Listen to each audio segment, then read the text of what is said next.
Merci René. Je n'irai pas relire le titre qui est assez long de ma présentation, mais il s'agit d'une partie de ma thèse. Moi, je suis étudiante au doctorat avec Frédéric Gay et Marie-Pierre Letourneau-Montminy à l'Université Laval depuis maintenant 2 ans. C'est ma dernière année au doctorat cette année. Je vais tout de suite commencer avec la première problématique qui a donné naissance à mon projet. Donc, si on regarde les conditions commerciales, on a des porcs qui sont nourris à volonté. Donc, il n'y a pas de nombre de repas déterminé. La trémie est là avec la nourriture, puis l'animal va aller se nourrir quand il va en ressortir le besoin. Par contre, quand nous, on vient faire des essais nutritionnels pour déterminer la digestibilité d'un aliment ou d'un additif, on vient distribuer une quantité de nourriture qui est restreinte pour éviter principalement que l'animal grossisse trop vite, puis qu'on ait des problèmes avec la canule iléale. Et on divise cette nourriture quotidienne-là en 2 repas égaux. Donc, on peut voir qu'on a des conditions qui sont vraiment différentes au niveau du mode de distribution de la ration en conditions commerciales versus en recherche. Et on peut se questionner à savoir, est-ce que la fréquence et la taille des repas va venir affecter la digestibilité de la moulée? Si on regarde la littérature à ce niveau-là, on peut voir qu'avec une augmentation du nombre de repas par jour, on a un meilleur soutien de la satiété, ainsi qu'une diminution des variations sanguines de glucose. Et si on vient par contre diminuer le nombre de repas par jour, on a une diminution de la prise alimentaire ainsi que l'apport calorique et un encombrement du système gastro-intestinal dû au volume plus important des repas. Donc, on peut voir qu'on a un effet de la fréquence et la taille de repas sur plusieurs éléments. Une deuxième problématique qu'on peut rencontrer, c'est qu'au Québec, on a des ratios conventionnels à base de maïs et tourteaux de soya, qui sont les ingrédients qu'on a en plus forte quantité. Par contre, maintenant, on vient ajouter des coproduits aux rations dans le but de diminuer les coûts. Comme principaux coproduits qu'on a ici, on a principalement les drèches de distillerie de maïs, le gruau de blé ainsi que la farine de biscuit. En général, les coproduits vont être faibles en amidon dû au procédé de transformation qu'ils ont subi, riches en protéines, ce qui est intéressant, mais par contre riches en fibres, ce qui peut nuire à la digestibilité de plusieurs nutriments. Donc, comment est-ce qu'on peut venir améliorer la digestibilité des coproduits riches en fibres?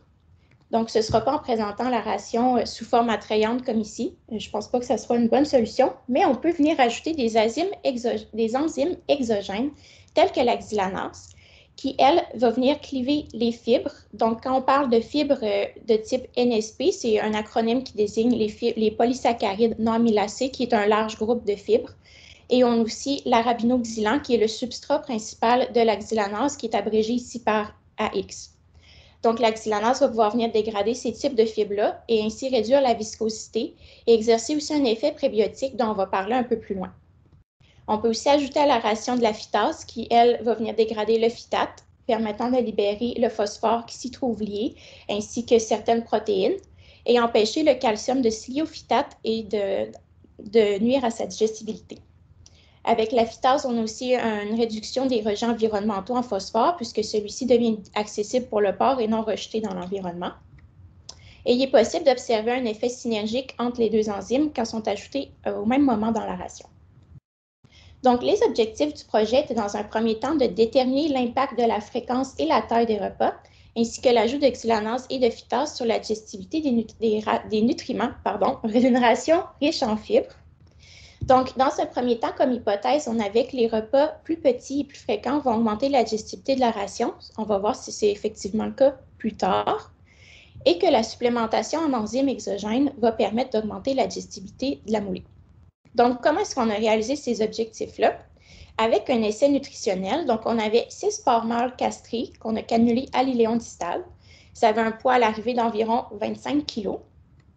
Un plan expérimental en carré latin 6 par 6, ça veut simplement dire qu'on avait 6 porcs, comme je l'ai mentionné, 6 périodes expérimentales de 14 jours chacune et 6 traitements que je vais vous expliquer tout de suite après. Chacun des porcs a reçu chacun des 6 traitements et durant la même période, les mêmes traitements n'étaient pas répétés. Pour le déroulement des périodes, on avait d'abord la pesée des animaux au jour 1 pour déterminer la quantité de nourriture qu'ils allaient consommer, ainsi qu'une collecte de digestat et fesses aux jours 13 et 14, et ainsi de suite pour chacune des 6 périodes. Au niveau des traitements expérimentaux, on avait le traitement 2M à 2 repas par jour, qui était ce qu'on faisait traditionnellement dans les essais. Ensuite, on avait les traitements 8M et 8M+, à 8 repas par jour. Au niveau des traitements 8M, 8M oui, et 2M, on avait des animaux qui recevaient une quantité restreinte de nourriture à 3 fois les besoins en énergie métabolisable. Et pour 8M+, ils recevaient 5 fois les besoins en énergie métabolisable, donc quelque chose qui ressemble plus à une alimentation ad libitum. Et les animaux recevaient une ration sans xylanan-syphitase pour les 3 modes de distribution ici. En dessous, ici, on avait encore une fois les mêmes modes de distribution que je viens de vous expliquer, mais avec une moulée avec enzyme xylanan-syphitase. Parlant de la ration, sans aller dans le détail, je voulais seulement montrer qu'elle était à base de blé, orge, tourteau de soya et son de blé pour obtenir une ration qui est riche en fibres. On a ajouté ici un marqueur indigestible pour permettre le calcul des digestibilités. Et comme je l'ai mentionné, une seule ration avait la présence d'enzymes.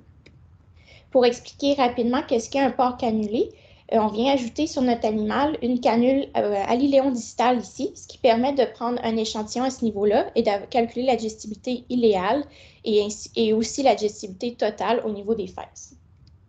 Donc, pour les résultats, dans le graphique ici, en vert, on a notre traitement 2 repas par jour. En gris, on a 8 repas par jour. Et en bleu, on a le 8 repas plus par jour, donc plus près des conditions ad libitum. Et les barres pleines sont les traitements sans enzymes et les barres hachurées avec enzymes. Donc, si on regarde au niveau de la digestibilité de la matière sèche et des protéines brutes, on peut voir qu'on a une augmentation de digestibilité avec l'ajout d'enzymes dans l'ensemble des traitements. Si maintenant on passe à la digestibilité des carbohydrates, au niveau de l'amidon, on n'a pas d'effet des enzymes. Par contre, on a un effet des repas, donc 2 repas par jour étaient plus digestibles que 8 repas par jour. Si maintenant on regarde au niveau de la digestibilité des fibres, donc NSP insoluble et plus particulièrement le substrat de la xylanase qui est l'arabinoxylan, on peut voir qu'on a une forte augmentation de la digestibilité avec l'ajout d'enzymes. Pour ce qui est de la digestibilité totale, au niveau des cendres, calcium et magnésium, on n'avait pas d'effet des enzymes. Par contre, on avait un effet repas, encore une fois, au niveau du calcium, 2 repas plus digestibles que 8 repas. Une forte amélioration de la digestibilité au niveau du phosphore avec l'ajout d'enzymes. Encore une fois, notre effet repas, 2 plus digestibles que 8 repas par jour. Et une tendance à avoir une digestibilité plus élevée avec le sodium. Donc, comment est-ce qu'on peut expliquer l'effet enzyme qu'on va observer? Si on prend notre cellule végétale ici, on vient cliver la paroi cellulaire avec la xylanase, ce qui permet aux enzymes sécrétées par le porc d'avoir accès aux protéines amidon qui se trouvent à l'intérieur de la cellule végétale. Aussi, les bouts de paroi végétale qui sont clivés par la xylanase sont des fibres insolubles qui deviennent maintenant solubles et peuvent être fermentées au niveau du gros intestin, ce qui cause l'effet prébiotique dont j'ai parlé plus tôt, ce qui est très bénéfique pour la santé intestinale de l'animal. Avec la xylanase, on peut aussi libérer certains phytates qui se trouvent à l'intérieur de la cellule végétale qui peuvent être dégradés par la phytase et ainsi libérer phosphore, calcium, ce qui augmente donc la digestibilité telle qu'on a observé dans les résultats. Maintenant, si on parle plutôt de l'effet repas, pourquoi est-ce que 2 repas par jour seraient plus digestibles que 8 repas? On a un temps de rétention qui est plus long avec 2 repas par jour.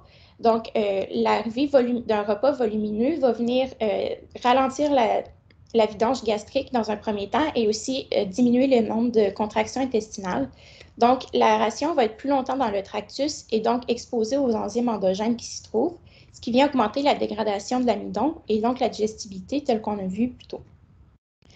On a aussi une fermentation qui est plus élevée dû au temps augmenté de la ration dans le gros intestin, ce qui diminue le pH par la production d'acides gras volatiles et augmente la solubilisation du calcium, ce qui permet d'en augmenter la digestibilité.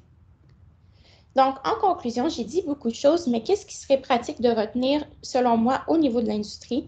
C'est que les enzymes exogènes permettent d'améliorer la digestibilité des rations riches en fibres. Donc, il y a un intérêt de les ajouter lorsque les rations comportent plusieurs coproduits ou sont en base de céréales riches en fibres, tel qu'on a vu dans la présentation pour ce projet-ci. Et c'est souvent fréquent aussi dans l'Ouest canadien ou en Europe de formuler des rations avec une forte teneur en blé ou en céréales. Maintenant, est-ce qu'on devrait nourrir nos porcs 2 fois par jour plutôt que 8 fois par jour? L'effet des repas reste minime, donc on a vu un effet sur seulement 3 nutriments. Et il y a un deuxième projet qui a été réalisé cet hiver pour investiguer plus à ce niveau-là. Donc, je vous remercie pour votre écoute et ça va me faire plaisir de répondre à vos questions. Alors, on va commencer la période de questions. Je vais donner la parole à Dan Bussière. Oui, bonjour Elisabeth, Dan Bussière du groupe CERES.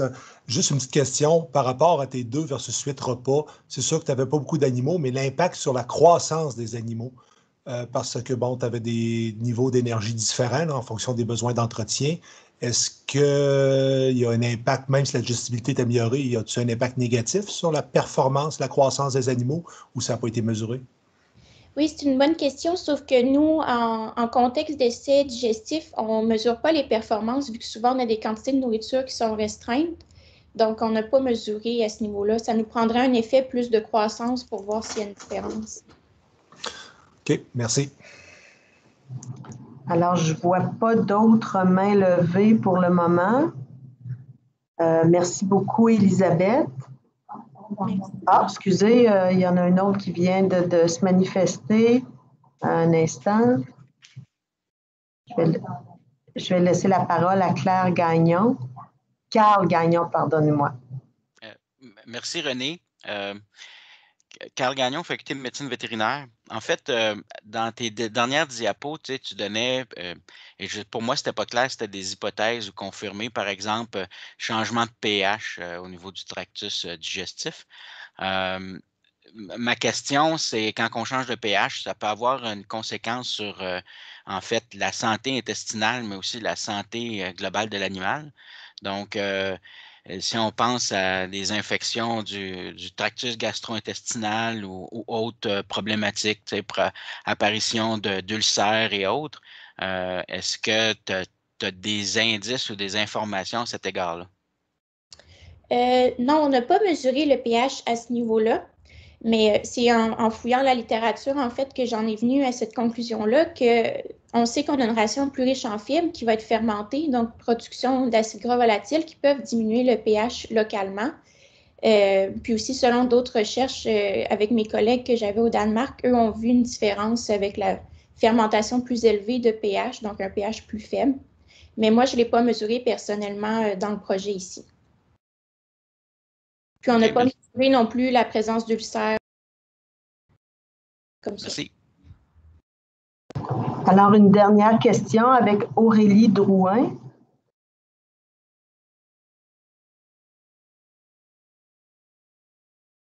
Aurélie, je crois que ton micro ne doit pas être activé parce qu'on ne t'entend pas.